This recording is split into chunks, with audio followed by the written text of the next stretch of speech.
Hey barrelheads, welcome back to Whiskey Weekly. We've got a fresh pour of whiskey news from all around the world, so let's dive in. First up, Woodford Reserve announced the release of their 2025 commemorative Kentucky Derby bottle, featuring artwork by Cuban artist Humberto Laera, titled Dynamic Race. It's available now at the distillery and online. Meanwhile, a new Elijah Craig small batch release tied to the 2025 Ryder Cup was approved. This golf-inspired bourbon is turning heads as it is finished with toasted sugar maple and applewood staves. The popular annual release from Penelope Rio is hitting shelves. The wheated bourbon is finished in American honey and Brazilian Amburana oak barrels. Barrel Black Label Toasted Vantage is now available. This bad boy costs $200 and is finished in Virgin Mizunara, French, and American oak. It was then placed in Grand Cru limited edition American oak barrels for 22 months. Remus Bourbon announced the launch of its new Remus Bourbon Master Distiller Experimental Series.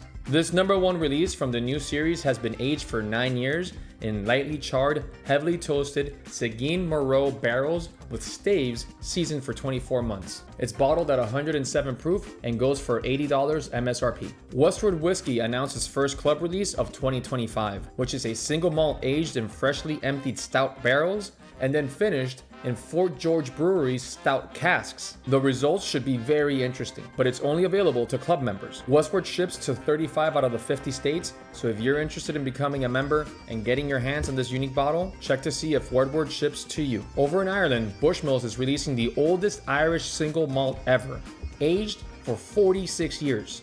In fact, Bushmills was 5 years away from releasing their first single malt when they started aging this little bad boy. This beauty was aged entirely in Oloroso sherry barrels and is so dark that it resembles Pepsi more than your typical whiskey. For the collectors out there, Bushmills will only release 300 bottles available worldwide, with 100 of them going to the United States. It will retail for a whopping $12,500 and probably worth every penny. On the label approval front, we've got a few interesting ones that might catch your eye. Woodford Reserve Masters Collection number 21, aged in Chinkapin Oak, just got the green light. I don't even know what Chinkapin Oak even is, but from my research, you should expect bold, woody notes on that one. Nelson Brothers out of Nashville has been approved for a white wine cask finished bourbon, bottled at 100 proof. And finally, Angel's Envy received a label approval for a limited release rye that is finished in French oak barrels. That does it for this week's Whiskey Weekly.